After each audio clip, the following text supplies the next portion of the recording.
د ماخستن د لمانځه وروسته 4 رکعاته نفل منځ کول. حدیث مبارک کې راغلی دی رسول الله صلی الله علیه وسلم فرمایي که چا د ماخستن د لمانځه وروسته 4 رکعاته نفل منځ وکړي، سنت یې وکړو، بیا یې 4 رکعاته نفل منځ وکړي، تر وترو له مخه یې 4 رکعاته نفل منځ وکړي، نو په دې به الله جل جلاله دته دونه ثواب ورکړي لکه د چې دا 4 رکعاته نفل د لیلة القدر په شپه کې کړي وي. د لیلة القدر د یوې شپې عبادت الله جل جلاله وایي خیر من 1000 شهر، د 1000 میاشتو عبادت څخه الله ته غوره ده. 1000 میاشتې تقریبا 4 کاله راځي.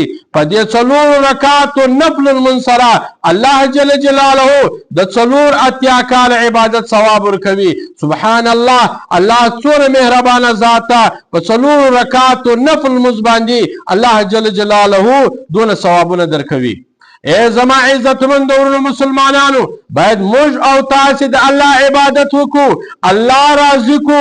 الله په عبادت سره راضي کیږي، الله په دې سره راضي کیږي چې ما او تا د مور پلار خدمت وکړو او د الله جل جلاله عبادت وکړو.